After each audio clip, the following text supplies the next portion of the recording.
speaker this morning is Margaret Owen. She is a UK barrister with degrees in law from the University of Cambridge and in social administration from the London School of Economics.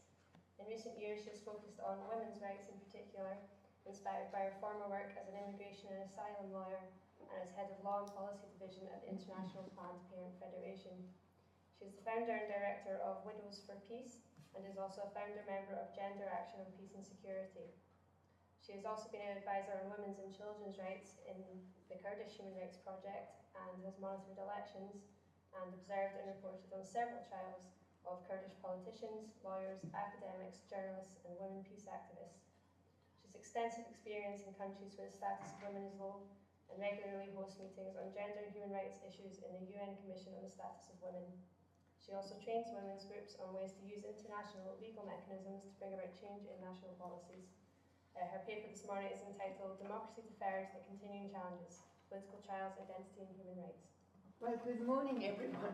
I'm going to talk, I never read my papers, and I do have a paper that I think will be in your report, but I feel much easier just simply speaking. And I think that Denzel asked me to come here, and I'm very grateful to him for inviting me, because I've been recently observing the trials of the lawyers in Istanbul, and 2 years ago I also observed the beginnings of the KCK trials. And there is something, I almost think it's almost like an opera buffo going into a court these days, anywhere in Turkey. It is so far removed from what you here who are studying law at this fine university, what you really expect in a trial situation. It is something extraordinary. Can I have a show of hands of people who have been, apart from our other guest speakers, any of you who have observed what happens in a Turkish court which is trying Kurdish people? Hands up, anybody who's observed a trial? Okay, right. I'm one of the witnesses. Yes. You know, what is so there are many trials going on, and as you know, in Turkey today there's something like over 10,000 political prisoners. They are journalists, human rights activists, academicians, writers, women's rights activists, head of non-governmental organizations, peace activists, human rights defenders, and now the lawyers. This is something absolutely shocking and labels Turkey as a fascist, chauvinist and racist state, I am afraid. Because when you begin to prosecute your lawyers, you are really undermining everything that is essential to a democracy in a country. Because lawyers and a just legal system are the very basic foundations of democracy, and to prosecute the lawyers as they are doing now in these political trials really makes Turkey, in many of our views, into a pariah state, and one that certainly is nowhere near getting accepted into the European community. And it is a shame for me, a great shame for me, that my own government, the UK government, your government here, actually declines to make any even robust protest to Turkey about the way it is infringing universal human rights standards. And it's interesting, I digress, allow me to digress. On Monday, I was at the Foreign Office when William Hague, our Foreign Secretary, launched his Human Rights and Democracy report. Quite a good thing for you lawyers to look at. And there's a whole list of countries of concern in the context of human rights, but Turkey is not there. And I did put up my hand, and being one of the few women there, I got asked to make my question. I made two very short questions. Why, in the context of William Hague's new initiative on preventing and eliminating sexual violence in conflict, the UK government is deporting Tamils back to Sri Lanka, and what is he doing about Turkey and the trial of the lawyers? and there was absolutely silence on, he didn't actually answer about Turkey, he answered a little bit about Sri Lanka. I've got 5 more minutes. The trials are extraordinary. They breach not just Turkish domestic law, but European Charter of Human Rights law and international law. I've seen 5 minutes left, 15 minutes left. You know that there's a domestic law in Turkey, a 1926 law, which requires that any prosecution of lawyers must actually have the consent of the Ministry of Justice, and no consent was ever asked in these cases.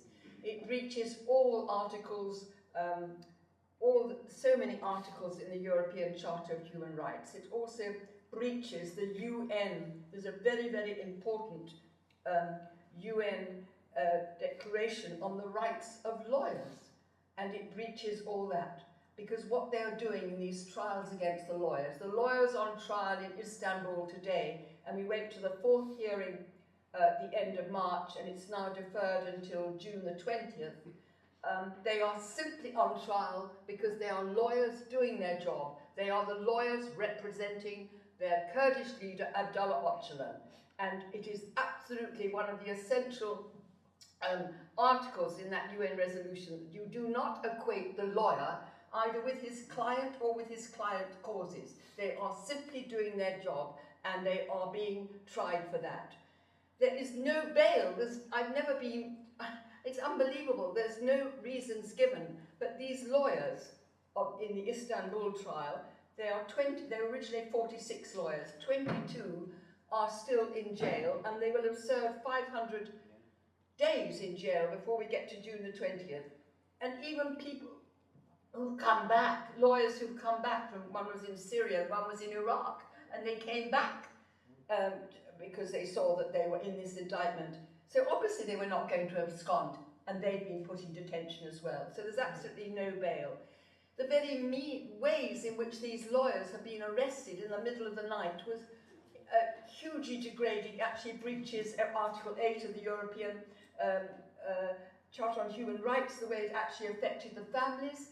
They took all their files, they took all their discs, they bugged without any legal justification, no warrants. All their conversations were bugged, and even private telephone conversations that some of the lawyers had with their wives were also used in this unbelievable evidence, which is actually illegal because all this evidence was got without any warrant, and all the pleas from the lawyers to have this made inadmissible was rejected. I've probably got half a minute left. I just have to say this. These trials, which are going on right now, and the KCK trial is May the 6th, and the next one is June, are happening at the same time when there's supposed to be a peace process going on, in which Erdogan, the Prime Minister, the AKP party, is now talking to Öcalan. So what on earth is going on? On the one hand, there's this peace process, and the other way, there's this unbelievable, appalling harassment of lawyers, but also journalists and, as I said, trade unionists, academics and everything. So it is appalling.